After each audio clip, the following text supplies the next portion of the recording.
woke. Take off your shades, it helps see through the smoke. Cause the wicked hide behind the cloak. And if you stay in the mist, you gon' be soaked. So listen up, cause this hair of the dog. What's real, what ain't? Is this the fog or smog? Cause there's a difference when you breathe it in. So don't let the corporate media take you for a spin.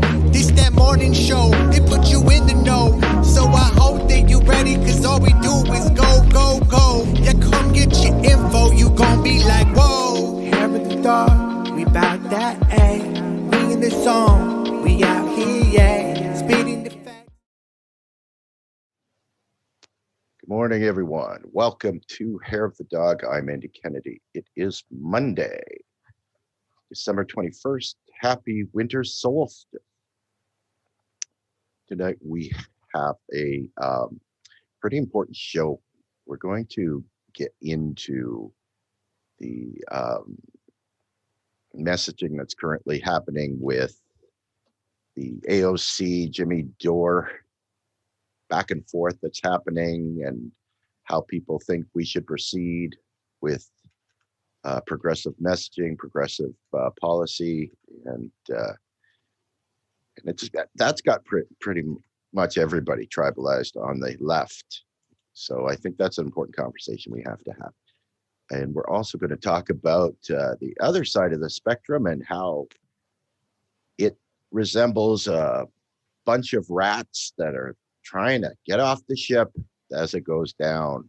And I don't mean that in a bad way. It was just the only thing I could come up with last second. So, but anyways, let's introduce our lovely and talented co-host, Miss Kerri Barber. Good morning, Kerri. Good morning, Andy. Thank you so much for joining on this Monday before our holiday weekend. So I actually forgot that Christmas was coming up this week because we've been so busy working on stories. So yeah, welcome everyone. If this is your first time tuning in, welcome to our channel. We are live and interactive. So I already see people posting in the chat from Facebook and YouTube. So good morning, Dave. Good morning, Mike. Happy to have you join this conversation. And yeah, today we have what I think is an important conversation. And I'll admit that this particular conversation has me screaming every time I see this. Every time we have, you know, like the latte liberals going, Joe Biden's elected now. Now we get to stand down.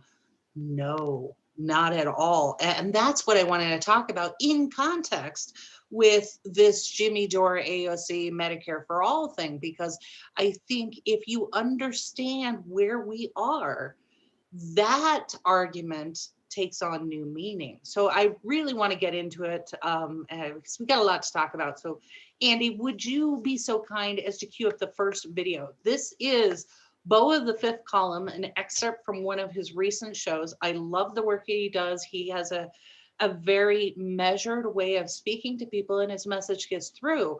But this is really one of the first times I have a disagreement with Beau, and I want you to see the video first to put it in context. So Andy, would you please do the honors?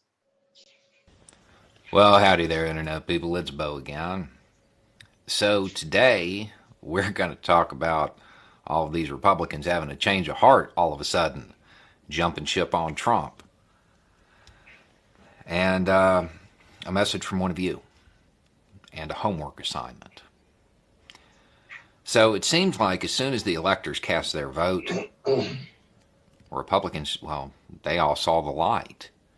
All started talking about turning the page and moving forward, putting all this unpleasantness behind us, reuniting and healing the nation. Man, that sounds good. It really does. It sounds good. But see, one of y'all sent me a message last night, and it was a link to one of my videos made in July of 2019. I'm going to put that link down below. She was asking for it to be updated, new examples. I think that's a great idea. The video details 14 characteristics, 10 stages, and 5 components. The 14 characteristics are of a specific form of government.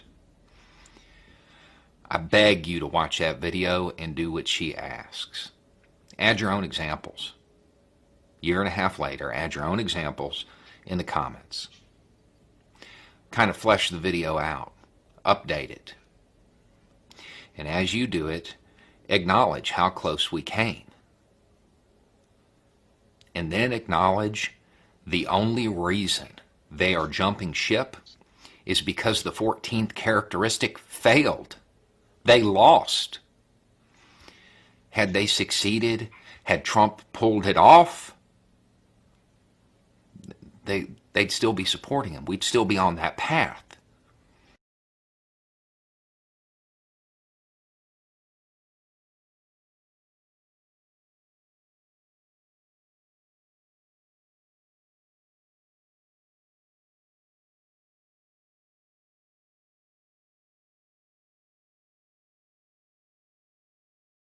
Fascism and 10 signs. So the one that I always go out to is in the World War II Museum. They have this nice post that articulates these 14 points because they want to warn people about what to watch out for when your policies are leaning towards fascism, because it's really easy to get there. But what I noticed from going through that, and I posted the link in the chat so anybody can go out and look at these 14 points and the PowerPoint presentation that he's actually pulling from. Some of those points look awfully familiar, and I want to get into that conversation with our guests. So without further ado, I want to welcome Kit Cabello from HardLens Media, independent progressive news out of Chicago, doing some amazing investigative journalism. I have been a fan for, I believe it was 2-3 years. I'm not sure. Kit, good morning. Thank you so much for having me on your show. Anytime I could be a guest co-host or on any platform that's willing to speak truth to power and shine a light on the corruption that we are seeing firsthand with the two-party system, I'm always happy to be part of it. Kerri, you've actually been a guest on our show on a few occasions. In fact, you saw us when we were way back in the early days when we just had only a cell phone. Then we got the radio and TV, and then finally on YouTube. We've been around since 2017. I'm really happy to be part of this discussion, and let's just get things going because I'm pretty sure there's a lot to unpack and a lot to talk about. Yeah, so in the context of what Beau is talking about with this whole idea of fascism, and everybody now kind of calm and relaxed because Biden is going to take office in January.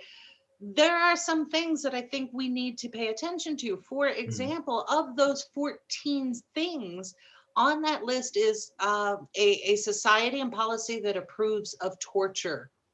Guantanamo Bay, it's still open. So approve of long incarceration of prisoners. Our school to prison pipeline, that didn't just start. Approve of executions and assassinations. I want to call back to the drone program. And in particular, Obama ordering execution of a US citizen extrajudicially. That means without due process. That violates our Constitution. So that is an assassination. The military given disproportionate amounts of government funding. How long has that been going on? Soldiers in the military service are glamorized, even though, like, I now live 2 blocks from base housing here in Albuquerque, and I gotta tell you, I thought it was a ghetto. And then I saw the sign for military housing and my jaw dropped. I'm like, I couldn't believe it. Yet we thank them for their service, so it's largely performative. Where's the money going? And then, Kit, this one you will appreciate: controlled mass media. Oh, wow. My personal favorite. My personal favorite. Wait a minute. Does that actually happen? That doesn't happen. Yes, it does. Not in a democracy. Never that. I agree with that point. Not in a democracy. And I am arguing the case that we no longer have a democracy. We are a failed democracy. So let me continue with just a few more on this list because it's going to sound really familiar. Corporate power is protected. That's a big one. So mutually beneficial business and government relationships ties into that protection. Open hostility of higher education. So for this one, I saw on the right, you have this denigration of liberals and colleges, but then in the Pelosi camp, No college for all, no pushback on alleviating student debt, the $14 trillion of student debt. All of that to me is part and parcel with open hostility towards higher education and anybody achieving that goal. Local police are given almost limitless power to enforce laws. People are willing to overlook police abuses in the name of patriotism. So this one, I'm going to put on Clyburn's doorstep when he talked about the sloganeering, how that was the problem, not necessarily what was going on. And now here we are with the second organizer of the Breonna Taylor protest found shot dead in his own car. Oh boy. Okay. So let's see. Let's continue just a few more on here. Friends and associates appoint each other to government positions. So with this one, I'm going to look at Pete Buttigieg. Oh, him. Pete Buttigieg. Right. So he has largely been absolved in corporate media for the Iowa issue. Everyone said, oh, Pete didn't have anything to do with that company that openly tried to manipulate the totals. Yeah, he did. He absolutely did. And we have it on our website. We still cataloged it because we knew a time would come when they would try to rewrite history. You had a very good gentleman who was the chair of Iowa resign because of everything that happened. And he was willing to step up and take responsibility. Pete, on the other hand, did not. But yet we've rewarded him with a cabinet position. And that's just one. So as we go through this entire list, and again, I posted the link, everyone can read it for themselves. What on this list is brand new with Trump that did not exist before Trump took office? Here's the thing. From what I think really shook a lot of people up or screamed that Trump is a fascist or that he's Hitler or something like that, which he's not. He, if anything, I would compare him to Mussolini. But I think it's that Trump removed the pretty mask, the shiny mask of neoliberalism, because let's look at previous presidential administrations, both Democrat and Republican. You had Ronald Reagan, Bush Sr., Bill Clinton, Bush Jr., Obama, and all of them, and I'm even putting in here Bush Jr., were able to put on the show that they knew what they were doing.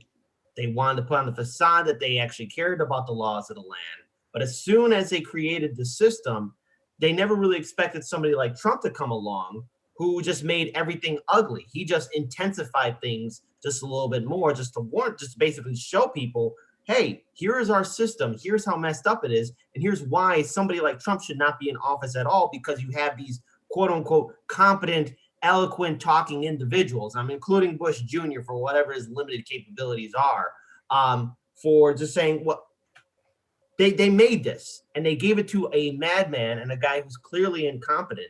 Heaven forbid we actually truly get a real competent, dangerous version of Trump that would implement all these policies even further. We're just opening the door to true neo-fascism, to eventually going into fascism.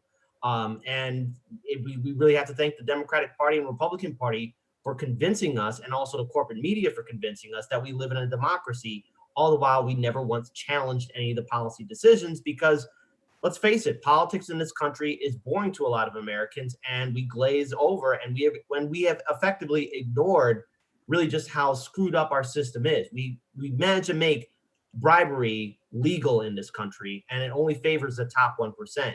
And since this virus hit, it has removed the smoke and mirrors of our economic system.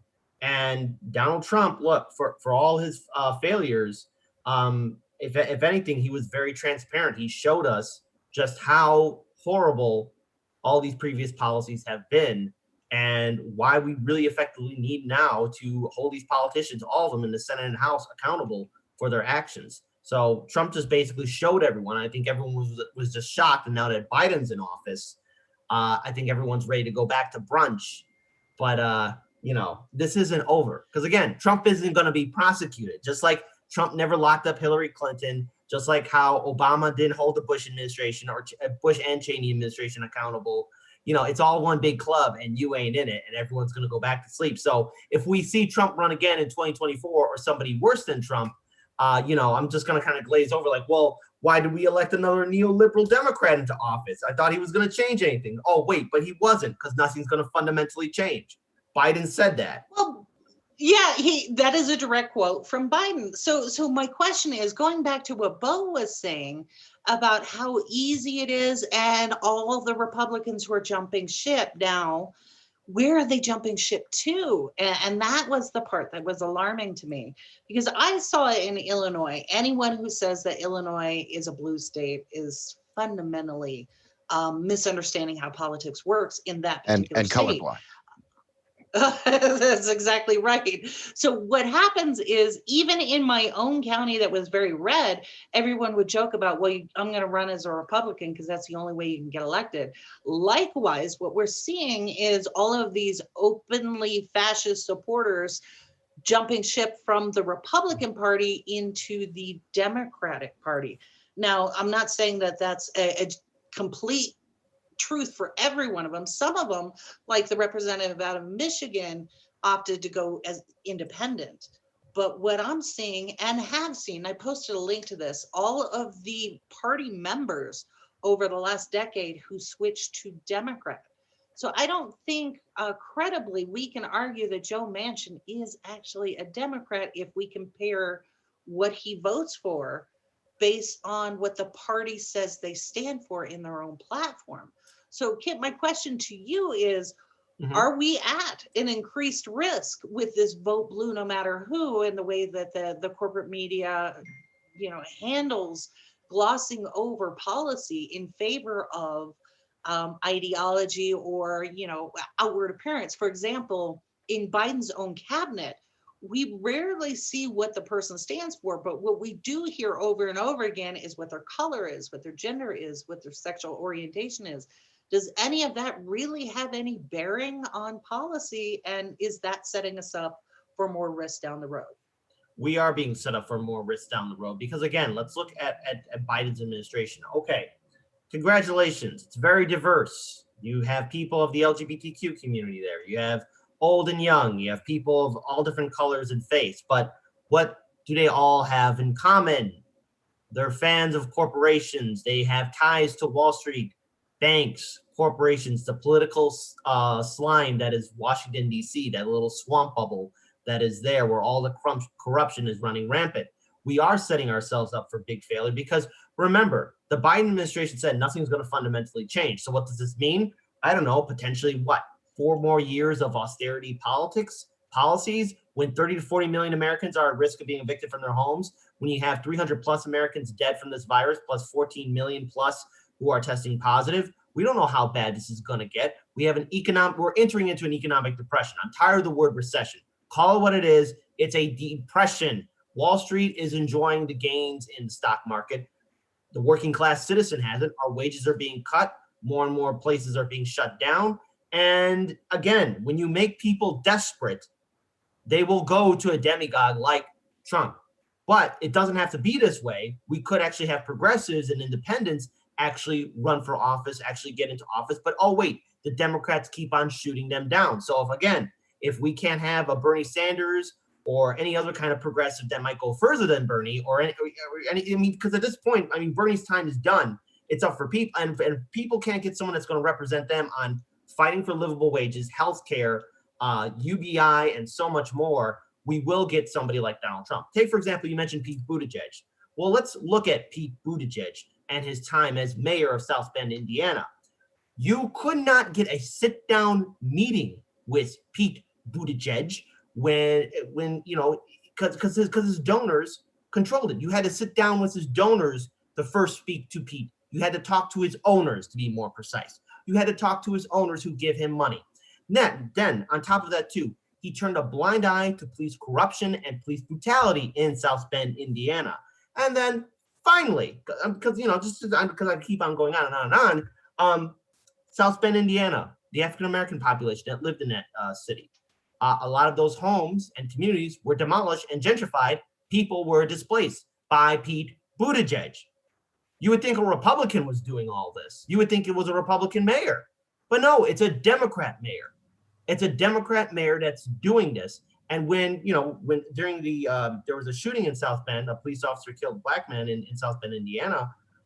When the press was there, his constituents were saying the exact same things I've been saying to you right now, just those three things. And they're listing so many other grievances they've had with Pete Buttigieg.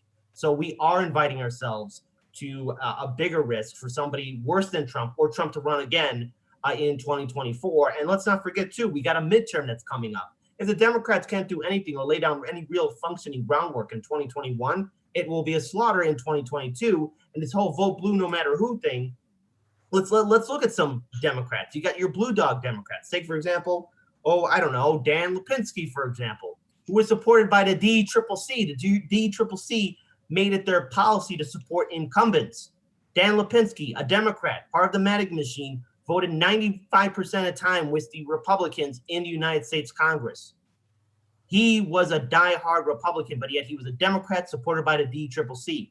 And remember, the Democrats before November 3rd had a majority of 230 seats in the United States House. They're now down to 219. They have a majority, but they lost 11 seats because they were running on pragmatic issues, not trying to be shaking up the boat, not trying to go for Medicare for all, UBI, or any other progressive policies. And look, California's 25th district, a Republican won there.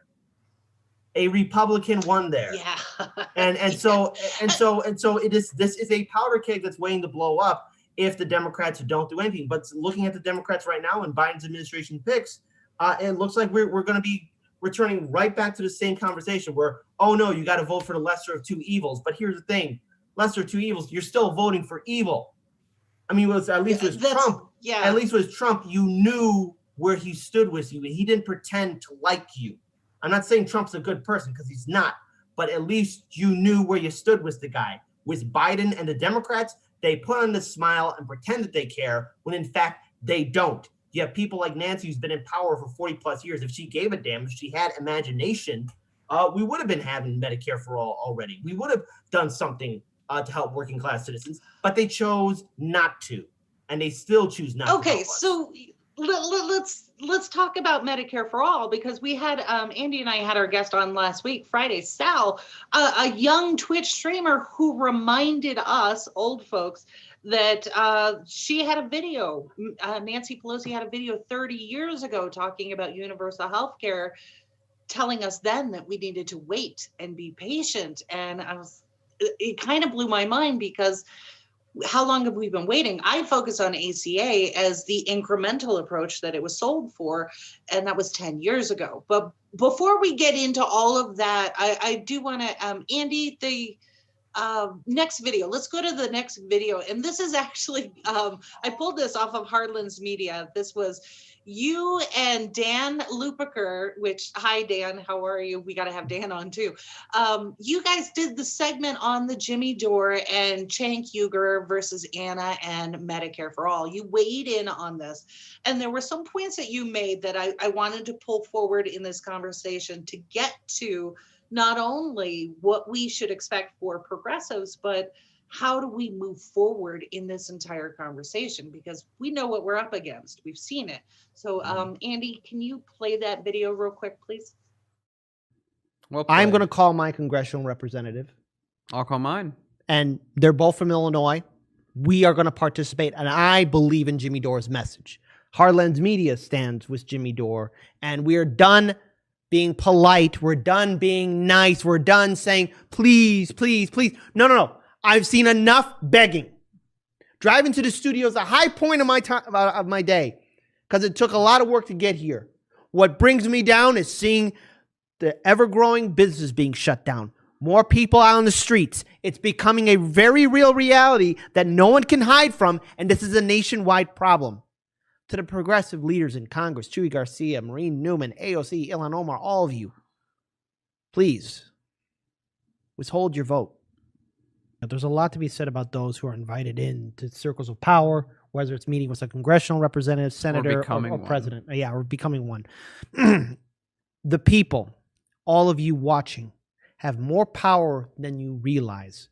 And we have to, even for the people who do get that chance to meet, and even for the people that we respect and follow who do meet with those who have higher power, we have to show that our power is greater. Now's the time to start planning and organizing. Now's the time to really start reminding these politicians that they're public servants. And we cannot let up off that pressure. Now, Jimmy Dore is doing something that's right now I think is a bold gambit move, and we got to be bold. And we have to ask our progressive leaders, look, you may not going to cancel AOC or Ilhan Omar or anyone else, because right now this is the best we got. It truly is. And I despise the Democratic Party for what it is. But if this gamble does work, if Jimmy is right on this, it will be the beginning of something. And we have to try. One last try. Because otherwise, if they don't, well then, Jimmy was right about all these Democrats that call themselves progressives in Congress. All right. Now, Kit, tell me what you just said when we were watching that video. I was trying to listen to myself and do a few things here and there. But look, here's the thing we got to remember. About this whole messaging that Jimmy Dore has shared. This is how we got to get a fight started. And I know there's a lot of people who have larger platforms than Jimmy Dore or HardLens Media, but what if we watch these programs, we've seen these people talk, we've seen these politicians talk as well about fighting. This is how it has to be done. Andy, you live in Canada, okay? Yes. And where my studio's at, we have a lot of ambulances and fire trucks pass by our studio. You know, occasionally if you watch us live, you'll hear them in the background. You know, just to let you know, depending on what city you're in, this is just a rough example, but it costs $100 per block if you are in an ambulance. You know, if you need to get an ambulance to go to the hospital, that's how much it costs. Now I don't know what it's like in Canada, but I'm willing to bet that that's not the case that you guys have to deal with. We need to have Medicare for all. We need to have affordable health care. One of the leading causes of homelessness in this country isn't because somebody's lazy or doesn't want to work. I mean, that is just propaganda. What it is people are usually struggling with medical bills. One bad day, one bad accident, one bad ailment or disease or some kind of surgery that you need, you can lose everything. And the health insurance companies that are here in the United States can choose not to take care of the very same people that they say in theory that they're supposed to provide health insurance for. So when Jimmy Dore says forced to vote, hold AOC's feet to the fire, it might be the only way to get any kind of messaging to the Biden administration. And there might be, I guess, potentially some hope for the Democrats in 2022. But seeing this rhetoric right now and the lack of action from the 15 progressives right now that are in Congress, it's rather frightening and depressing. So this is why there's so much vitriol and pushback on Twitter, but it's not about Jimmy Dore. Jimmy Dore's ego, nothing, that has no application in this fight whatsoever. Jimmy Dore will probably, and he said this on the show, this isn't about me. This is about getting health care for millions of Americans. We're the only country in the world that doesn't have a social safety net or social safety net programs for its people. I'm not saying that all these other governments worldwide are perfect, but they're light years ahead of us. We don't have universal basic income. We don't have Medicare for all. We don't have affordable education. And this is just a boiling pot that's just ready to explode. So that's why I'm with Jimmy on this. We have to look at AOC. She said it herself, hold us accountable. Well, AOC, you're going to have to fight. The Democrats already locked out the progressives from having any kind of seats of power. Why are you still being loyal to the Democratic Party, AOC, when they give you the middle finger? Because if someone's going to do that to me, all right, Nancy, I'll withhold my vote for you. And this whole propaganda and fear, especially from Jake Huger, that the GOP is going to get the speakership, that's not going to happen. That's not how things work. The Democrats just have to pick another speaker. And Nancy's been in power for far too long. And this isn't like an ageist thing. This isn't like talking down to her or anything, because that's what corporate media will do. They'll use identity politics to say, oh, well, you're a sexist or you're a misogynist or you're an ageist for challenging someone who has a historic record in Congress. Historic record. She argued with Wolf Blitzer saying, oh, we feed the people. I'm seeing millions of Americans at risk of being homeless on the streets. We got food lines in this country. You got people waiting miles and miles in line just to get food for their family. There are stories of people shoplifting in the United States, not for fancy items or expensive, jewelry. You have people shoplifting Medicare for all. We need it. Absolutely. So let me back up a little bit. And we had a viewer comment that's actually really timely. Thanks, Dave. He was watching It's a Wonderful Life. And in the context of where we are right now, he says that as he's watching this, he's like, we all live in Pottersville now. And it's interesting that is the perspective, because here you have this iconic story of the holidays and what would life be like without you, and the view of what would Pottersville be like was horrible, but now this is us. This is all of us. And whether you're comfortable or not, eventually it's gonna get to you, and it's starting to seep in, which is why I posted a link. I did a comparison on Medicare for All to the way insurance works now. And so for those who don't know my background, I have years of experience in private insurance. I am an expert on ACA. I am also an expert on Medicare for All, gave talks particularly to my neighbors on the right and focus this for conservatives. So Medicare for All at its core is regulation of pricing. That's it. It is not socialism. It is not a hostile takeover. You still have private doctors and hospitals. You still have one company in Virginia called Leidos who manages all of the claims and payments as they do today for Medicare. So all of that is in there, plus a price comparison, what you trade for your premiums for a small tax. And it is a tax. It comes out of your paycheck instead of you paying the bill or your employer paying the bill. So that is there. Take yourself through it. Unbiased look at what Medicare for All actually is. So to get back to the argument with Jimmy Dore and AOC, I think you're absolutely right that here again, we see the propaganda machine doing the deflection. That it is the left is all, no, this is not the left fighting each other. This is US America saying, hey, this is not okay. And it's happening across the political spectrum. And we're focusing our ire on the people in particular. We saw this in the last election. Those people who said they supported Medicare for All won their elections more so than those who didn't. So we obviously are in favor of this particular policy. We want it from the left, the right, the center. What's the problem? Right. So AOC, I thought from the political standpoint, she even said it herself, she was kind of holding out for a committee seat, a committee appointment. Well, we saw that she just lost that. And for me, and Kit, you can weigh in on this too. Dem leadership tends to be pretty, they're downright mean, and they don't forget. They have a long memory when it comes to retaliation. So I don't think she was ever going to get the appointment that may have been held out there for her.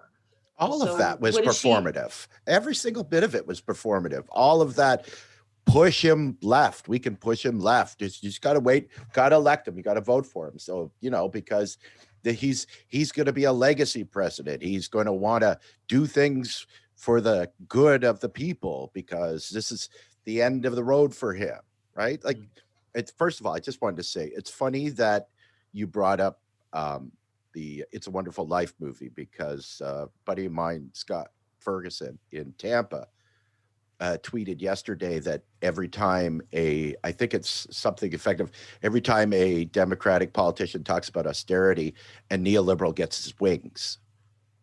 And so,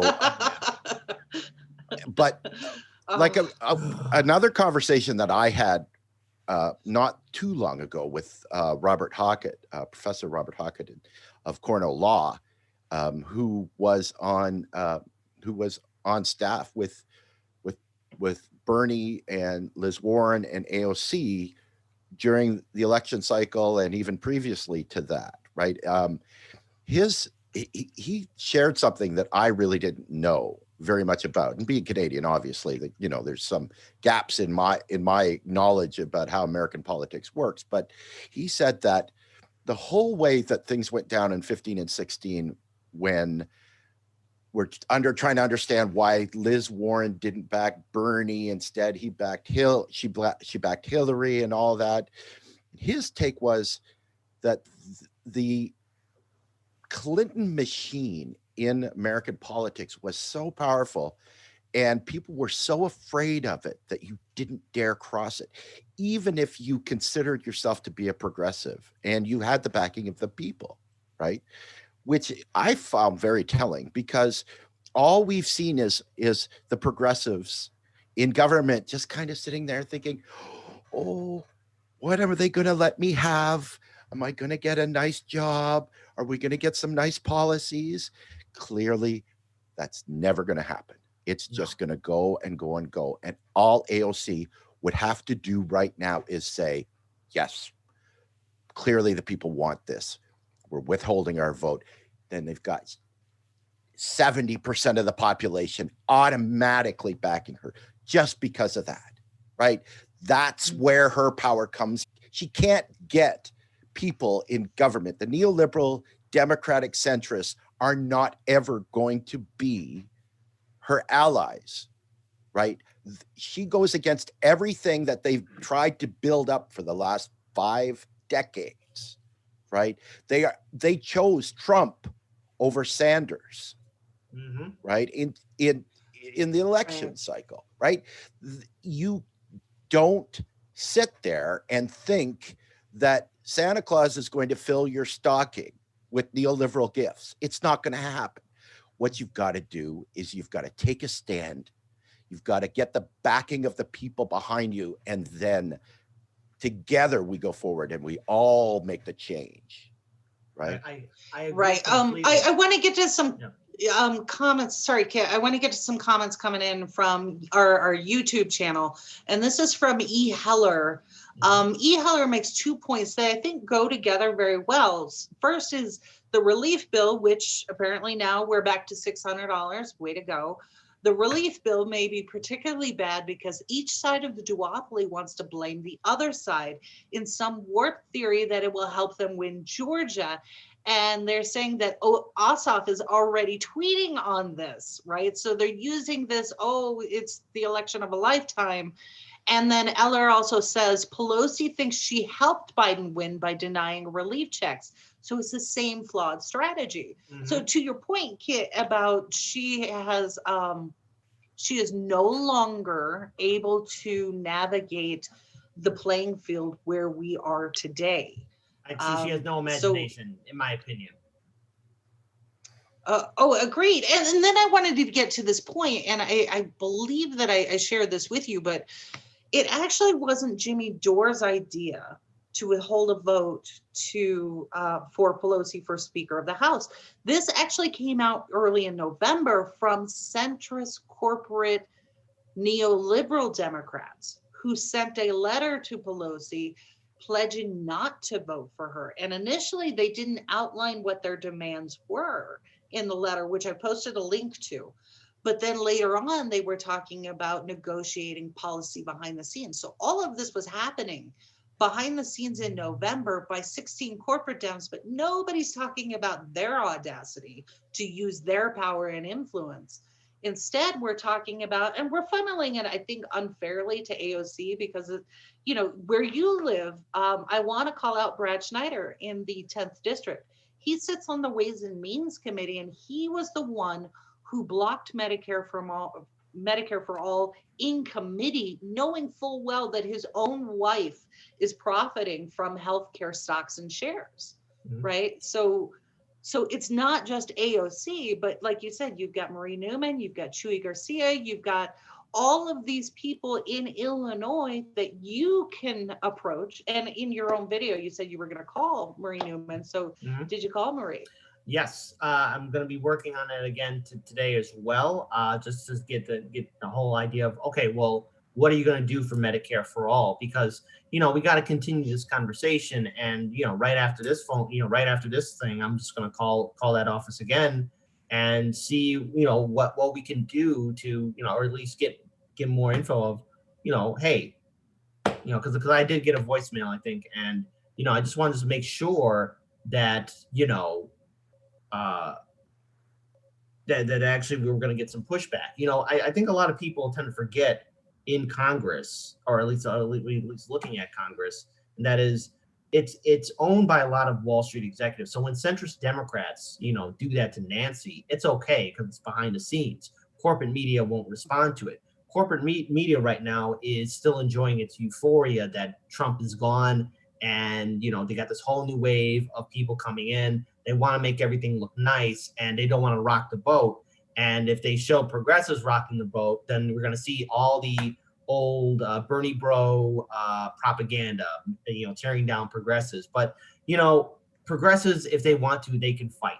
And remember, TYT did a poll on Jimmy Dore's, his version of withholding the vote for Nancy, and 85% of the TYT audience that participated in that poll agreed with Jimmy's method.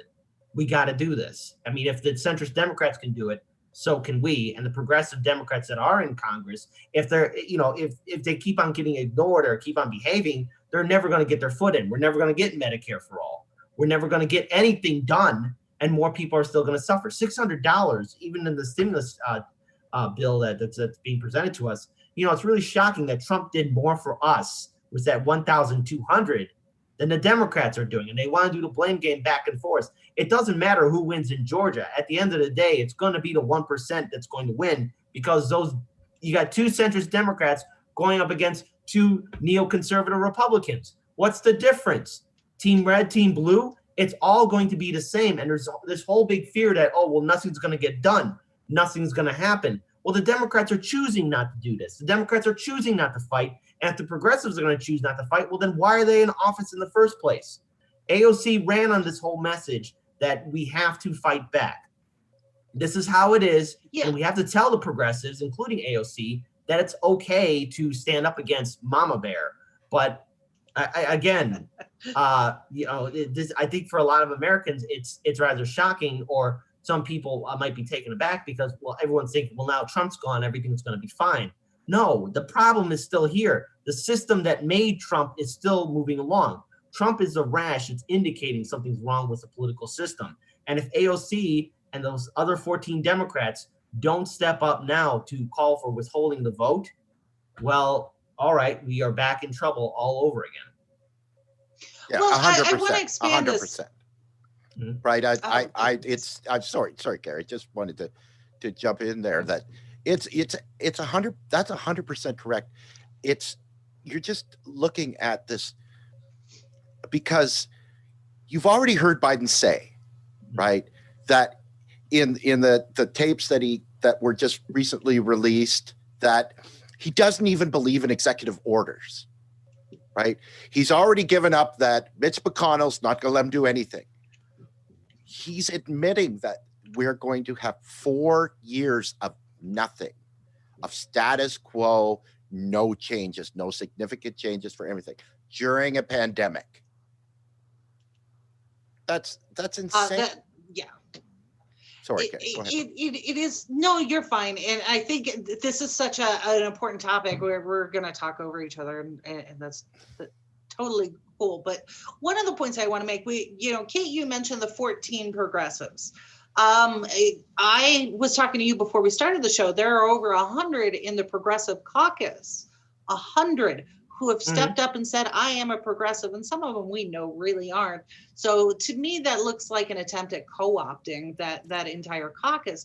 However, it was interesting this morning when I went out to the Progressive Caucus in Congress, their website, they removed all of their membership. The only thing that is listed now are the leaders. So this is Pramila Jayapal and those folks. So you now have to go out to Wikipedia to find all of the Progressive Caucus members across the country. And there's this really nice listing by state. So when we talk about coalition building, and that's exactly what this is, when you are calling a representative, and I don't care what your political persuasion is, Medicare for all is going to help 95% of this country right now today. And all it requires is dropping the age limit from 65 to 0 and mandating the charges for things like an MRI, palliative care, things like that. It just controls those costs. So if we could institute this today, it would help people across the country. Therefore, I am going to ask people that maybe you consider yourself a Republican, Reformed MAGA, whatever it is, find the person on your list. Every state has one. make that phone call. So it shouldn't just be a focal for AOC, which we know performative, that's what they do. This is a tactic that the DNC rolls out all the time, that, you know, Kit, you brought it up, that, oh, it's misogyny, the Bernie bros, they're, you know, she's coming up with all these excuses and we're being distracted debunking her excuses, when what we should be doing is applying pressure to our member of Congress, particularly not just the Progressive Caucus, but your own member of Congress, whether they're Republican, Democrat, or other. Right. Call Well, them. there's something else I want to bring up too, and here you got Representative Alexandria Ocasio-Cortez, Ayanna Presley, Barbara Lee, Chewy Garcia, Cori Bush, Ilhan Omar, Jamal Bowman, Jamie Raskin, Katie Porter, Marie Newman, Mark Pochin, Permina Jayapal, Rashid Tlaib, Ro Khanna, and Raul Grijalva. You have these 15 individuals, but there's other individuals you got to call on Congress too. And look, for these 15 that I just mentioned right now, I haven't seen a lot of them on progressive independent media networks in some time. I see them on corporate media, and they're only given a few chances to speak. The interviews are very short, or they're not fully in detail. And, I would really appreciate if these 15 progressives actually showed up, not only just on HardLens Media, but other independent media networks too. Because look, it's time we really tell them to fight. We have to at this point, and they're the best we have at this point in time. And no matter what they do, they will never please the Clintons, the Obamas, or any other political establishment family that runs within the Democratic Party. Again, 30 to 40 million Americans are at risk of being evicted from their homes. Healthcare is unattainable in this country right now. Our healthcare is tied to our jobs. Now, Andy, you're from Canada, so I'm pretty sure you guys don't have that problem, because when an American loses their job, they lose their health insurance. They lose everything. And we have rising unemployment. If we don't force the vote now, if the Biden campaign and the Democrats, or the Biden campaign, the Biden administration and the Democrats continue on with this austerity politics, or, oh, we wish we could do something, but it's a Republicans' fault, the Republicans will come into 2022 and into 2024, guns blazing. And if all this is true, especially with Trump wanting to give us a $2,000 stimulus check, and that the Trump administration was trying to get stimulus checks to us during this 9 months time frame, and the Democrats were withholding it, it's perfect ammunition to destroy the Democratic Party, and then we're back with somebody maybe worse than Trump. Look, Nancy Pelosi said it herself.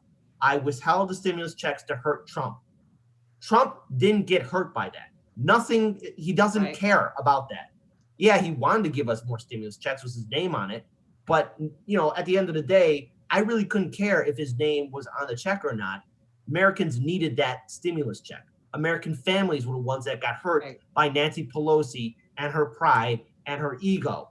And so that tells me, why is she deserving of that speakership? If she is willing to hurt people and stop them from getting a stimulus check during a pandemic, well, then anything that Trump or the Republicans will say about her or the Democrats is perfectly applicable. It's perfectly fine. Right.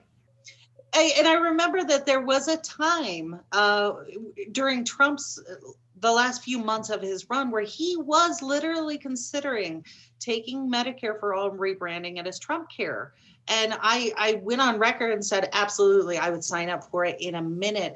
Give me my gold card with Trump on it, because that is a sign that we are saving lives. I don't care whose name is on it. It is so important. But his own handlers, who are all part and parcel to the Hillary campaign, they're all the same advisors, talked him out of it. That's why he lost. The problem with Trump isn't only that there were people that might have been associated with the Clinton establishment, but Trump surrounded himself with the Cheney people, the Cheney inner circle of power. And Trump surrounded himself with a lot of people that would say yes to him, told him things he wanted to hear.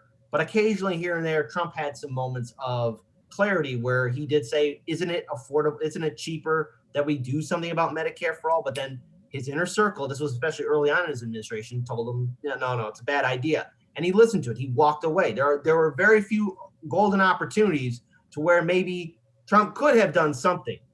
Again, he's going to bring it up, but if people are going to say, no, it's a bad idea, he'll listen to them and walk away. These are the same people that took advantage of everything around Trump because Trump thought he was the one in charge. and they all thought they could control him like they did with good old Bush Jr., but it didn't turn out that way. Now, Trump did a lot of favors for the establishment, which is why he's not going to get prosecuted, which is why he's not going to go to jail or anything else. But at the end of the day, there were some points in time, especially during this pandemic as well, where, you know, Trump could have done some good. And if he was successful in getting stimulus checks, we would not be talking about a Biden administration. We'd be talking about Trump getting reelected. This all hurt Trump, and Trump's ineffectiveness and his inability to really see the bigger picture is what's leading us now to maybe another 4 more years of austerity, because during the 2008 recession, Obama and the Democrats didn't do anything to give us a stimulus check. However, Trump has.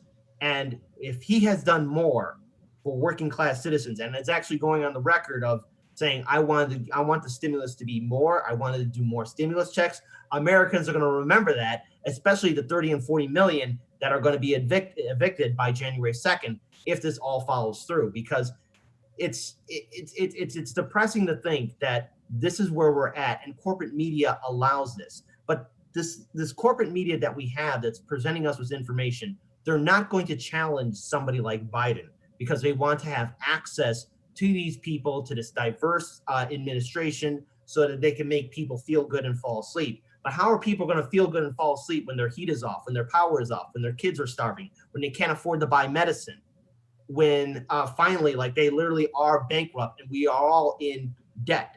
And now there's this talk about debtor's prison and people going to jail because they can't pay their bills or they can't pay their debts off. I mean, I thought prison was for like the worst kind of individuals, but apparently now being broke is a crime in this country, and it will get worse again if people are brought to the edge. Because if you create an environment where there's pure desperation, people will act rational in an irrational situation. And what is that rationality? I'll have to steal to survive. I'll have to do whatever I need to do to survive so I keep the food on the table. And either that, it's going to cause a lot of people to snap as well. And we also have an ongoing opioid crisis in this country too. We're looking at a lot of industry that is no longer here in this country thanks to the policies of Bill Clinton and the Obama administration specifically, because under those two Democratic regimes, we lost a lot of jobs. I mean, the Republicans would be foaming at the mouth if they could do even a fraction what Bill Clinton and Obama successfully have done. And remember, Barack Obama, everyone got their rose-colored glasses on because, you know, African-American man wins the presidency. But he said it himself, he is to the right of Nixon. No Republican would ever even say that, but Obama did. Right. Obama got rid of habeas corpus. Obama had in his first year had a solid Democratic Senate and House. They could have done a public option with the Affordable Care Act, which actually should be called Romney Care because it's from the Heritage Foundation. So they could have all done this. They could have put in a public option, but they chose not to because it appeased their donors. And so this whole system is set up for failure. Thank you, Kit. We couldn't have said it better. And this is why I wanted to have you on for this conversation, because we started out this broadcast talking about all of these latte liberals, the Beckys. Suddenly, I'm going to take my hat off, take my shoes off, and enjoy brunch again. And no, we cannot give up the fight. And this is why coalition building across the political spectrum. So I'm calling on the Greens, the independents, progressives, people to stand up and speak to neighbors, talk to them about these policies, call your representative, regardless of which party they happen to represent, and tell them that you want this policy and we cannot afford to wait. So before we get out of here, I just want to hear Dave, Mike, Norman, and everyone else who weighed in on the comments. We didn't get to all of them, and I apologize, but this is a very robust conversation. And if you are new to HardLens Media, go check them out. So you are now, correct me if I'm wrong, you're on YouTube and Rockfin, is that correct?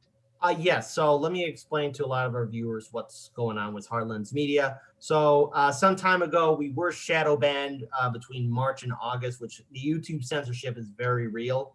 But we are back on our original channel. We're live every Monday through Friday at 5 p.m. Central Standard Time.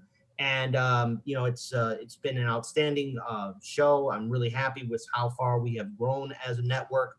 We would be nowhere were it not for our outstanding viewers and subscribers. There's so much more we want to do. Our Rockfin show is different than our main show. We're live every Monday and Wednesday at 4 p.m. Central Standard Time, when we cover more controversial stories that YouTube would not approve of. And again, Rockfin's been an outstanding platform as well. I'm just really proud of the network and just what our community has built. And when this crisis passes, there's a lot more we want to do. We've been around now for going on to 4 years, and the fight is far from over. And look, I know a lot of people, there's a big infighting between progressive pundits here and there, and between and between Democratic leaders that maybe some people like, progressive leaders. We have to put a lot of egos aside, because we need to have Medicare for all. We need to force this vote, and we need to fight. And if that means, holding their feet to the fire so that we could shake up the Biden administration, so be it. I mean, this is the only other option we have, because if we don't do anything now, we are going to be screwed over. And we here at HardLens Media are going to call out these progressive politicians that choose not to act, because when people are starving, when people are in pain, it's rather heartless to see leaders say, well, there's nothing we can do, when in fact they could. Yeah, Absolutely. Yep. So Andy, I was just going to bring up the point that you bring up all the time. We're looking at the new year coming in. So that means our 8 years for climate change, this major extinction level event, we're now down to 8 years. Mm-hmm. On top of everything else. So yeah, Kit, you're absolutely right. The sense of urgency needs to be there, particularly with people in Congress who are careerists. You don't have a career there. You just need to set that aside right now. You're there to be a traditional representative and do your time and come home. That's it. Mm-hmm. So Absolutely. absolutely. So thank you so much, Kit. We really appreciate it. And we're definitely going to have you back on. Tell Dan he's next on our list. I will Andy, any closing know. thoughts? Okay, thank you. I appreciate it. Andy, closing thoughts? I've decided that I'm going to start breaking politicians in the U.S. into 2 categories. Number 1, progressive, and number 2, Depublicrats. Okay. Depopulation crats? Oh, Depublicrats. Kind of a, put both words together, because there's really no difference, right? By the way, I did want to ask it, on YouTube, you didn't say booger, did you? You didn't say the word booger, and No. that's why you got banned. Oh, okay. No. I mean, it's because I know you guys are live here as well. I'll tell you maybe what we talked about on our show too. We just covered a lot of subjects that YouTube didn't like, and so that means dealing with whistleblowers, corruption, political scandals, all that kind of stuff. But at the end of the day, we're glad to be back. But also, Andy, since you live in Canada, just an American giving some advice. If anything, what you guys need to do, and all other people worldwide need to do for their respective democracies, in your constitution, make sure you have a separation between money and state. A constitutional amendment, I don't know what specifically for Canada would be, to get money out of politics, because right now in the United States, because of Citizens United, McCutcheon's decision, there is corruption, it's rampant, and they bought the entire political system. We're basically living in an oligarchy. And if you guys don't want to go down our pathway, the Canadian people worldwide, other democracies will have to do constitutions in their own right of a separation between corporations and state, because otherwise you'll be just like us. And learn this lesson quickly, because if people fall asleep, the problems in America will be in your country as well. And I know there's corruption, I know there's bribery, there's no such thing as a perfect system, but you might as well get ahead of the game right now and talk about getting a separation between money and state. Yes, as Kerri knows, the hedge is already being built. Yeah. This is good. This is good. Well, thank you again, Kit. And thank you to everyone who tuned in this morning. Really appreciate your support of independent media, because there's so many good channels and pundits out there who are having worthwhile, good conversations and covering some news stories. So one of the stories that we have coming up actually with DLF Live tomorrow night at 7 p.m. is a gentleman, a director writer, producer, director who is working on an Indiegogo funding campaign to target the propaganda and poke the bear on this duopoly. So that is coming out tomorrow night at 7 p.m. And then we've got a Christmas holiday. So Andy, I don't know, are we coming back Wednesday? What do you want to do? You want to just drink eggnog? No, I think Wednesday works for me. Obviously, if I want to stay married, we're not going to do a show on Friday. So, Okay, sounds fair. I don't want to get in trouble with Nurse Deb either. So sounds good. So, all right. So we are out of here today and we will be back on Wednesday. And as always, a lot of our show ideas and the work that we do comes from our viewers. So if you have a topic that you want to discuss, something you need some more information on, you want us to dig into a little bit, please send us a message either on our Facebook, our YouTube, Twitter. You can go to our website, digitalliberationmedia.com, and send us an email there. We will look into it, do the research, and perhaps invite you on to have that conversation. So we appreciate it. Thank you. Everybody, enjoy your Monday afternoon. Thanks so much, Kit. It was a very informative show. Really appreciate you being here. Hopefully we'll talk again soon. Mm-hmm. Okay. Well, thanks everybody, and enjoy your next couple of days, and we'll see you the day before Christmas Eve. We bout that, we in the zone, we out here, yeah. Spitting the facts, how it's supposed to be. Hair of the dog, we keep it G. Whoa.